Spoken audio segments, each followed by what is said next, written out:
طبعا كلنا تابعنا قضية سفاح التجمع والقلق اللي حوالين القضية دي والخوف اللي سببه للناس، ده طبعا بسبب البشاعة اللي السفاح ده ارتكب بيها جرايمه الموجهة تجاه الستات تحديدا. ولكن اللي يلفت الانتباه اكتر من نوعية الجريمة ذات نفسها او الجرائم اللي هو عملها ان الولد ده ما كانش يبان عليه كده، كان لا يمكن تشك انه ممكن يعمل كده. ده مش حد عنده مشاكل مادية او تعليمه مش عالي او انه معروف عنه مثلا انه بتاع مشاكل، بالعكس تماما. الغرابة في القضية دي واللي صادم الناس ان الواد ابن ناس ومن عيلة كويسة، مستواهم المادي كويس جدا جدا، مستوى اجتماعي ممتاز، متعلم، ناجح في شغله، محبوب من اللي حواليه، اب رائع قوي يبان كده. كل ده هيبان مع الايام. المهم ان اللي ورا الوش ده شخص تاني تماما، شخص مدمر نفسيا واخلاقيا وتربويا، شخص دموي عنيف ما عندوش شفقه، متبلد. وللاسف الشديد لما بتقرا نص اعترافاته في التحقيق معاه تعرف مما لا شك فيه ان امه كانت السبب فيما وصل اليه، واللي وصل اليه ده بدا من طفولته. والاسباب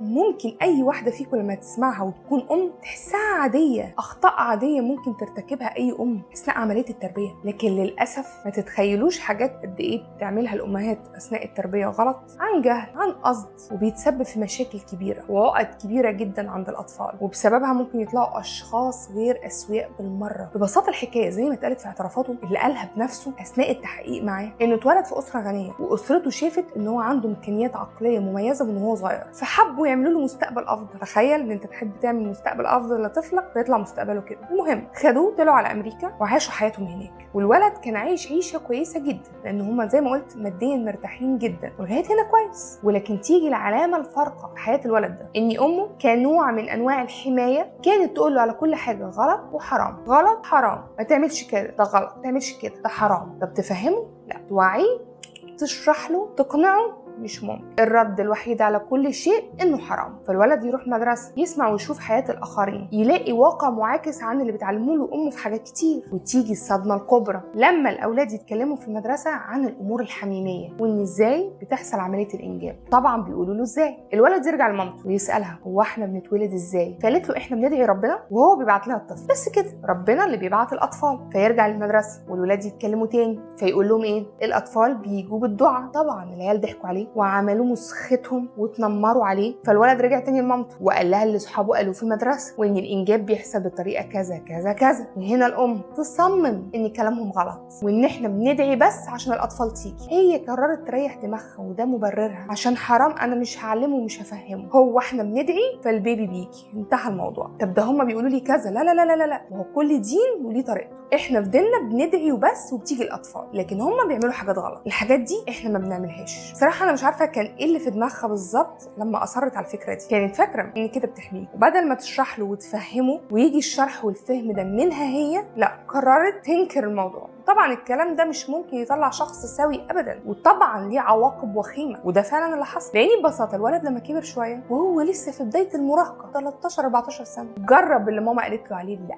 وعمل علاقه حميميه واكتشف ان الحاجه دي اسعدته. فاللي فكر فيه بقى ايه؟ اذا ماما بتحرمه من كل حاجه بتسعده، اذا هي غلط، فانا هعمل كل حاجه هي قالت لي عليها لا وغلط وحرام لانها كدابه. وده اللي قاله بالظبط في التحقيقات، انه قرر يعمل كل حاجه هي قالت له عليها لا وغلط وحرام. ومن هنا كانت نقطه التحول في الشخصيه دي اللي بقت عنيده عنيفه، بيعمل كل حاجه غلط لغايه ما بقى هذا السفاح اللي بيقتل بنات وهو بيمارس معاهم العلاقه الحميميه حتى الموت وما بعد الموت، بسبب ان ماما كانت عايزه تربيه ما يعملش حاجه غلط، فبسببها عمل كل حاجه غلط. والغلطه هنا كانت بفوره. بالنسبه لبعض الامهات هتقولك ايه يعني؟ ايه يعني انها قالت له يعني ان هم جم بالطريقه دي او خلفت بالطريقه دي؟ لما يكبر شويه هنفهمه. انتي ماما، يعني الشخص اللي بيستمد منه ثقته، الشخص اللي المفروض يكون مرجع ليه، مرجع الطفل هو امه. المفروض انه يكون ماشي في الدنيا وهو عارف انه لو تشكك في شيء هيرجع لامه، وخصوصا في السن الصغير. هو المفروض انه يكون واثق انه لما يسالها عن شيء هي هتديله الاجابه الصح. فلما ماما تكذب عليه وتضلله ويعرف انها كدابه لا يمكن هيصدقها تاني، وهيتشكك في كل حاجه حاجه هي بتقولها له، فاذا مصدر ثقته وامانه ومرجعيته بيتهز، فما بقاش ليه بوصله توجهه، ويحصل من هنا الاضطراب. وده بيحصل من امهات كتير في مواضيع كتير مع اولادهم، زي مثلا ما بتقولوا كتير قوي لاطفال صغيرين الشوكولاته دي وحشه جدا،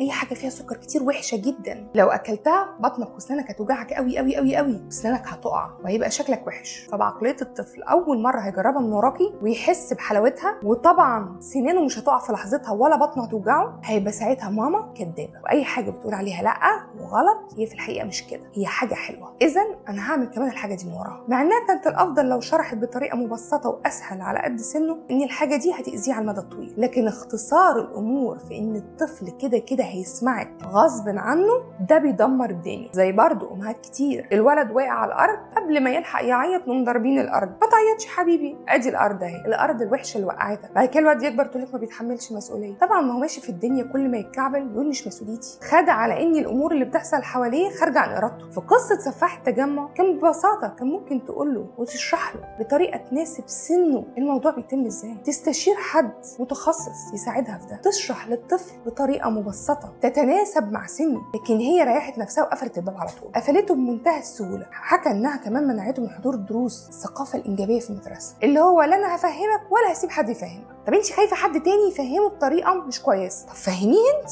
هي من الاخر حبت تجيب الموضوع اقصى اليسار وصل منها اقصى اليمين، واي حاجه في الدنيا كده هتتطرف فيها في اقصى ناحيه هتديك العكس تماما وبتطرف كمان. هي كان عندها نيه انها تحافظ عليه فدمرته، الدبه اللي اكلت صاحبها.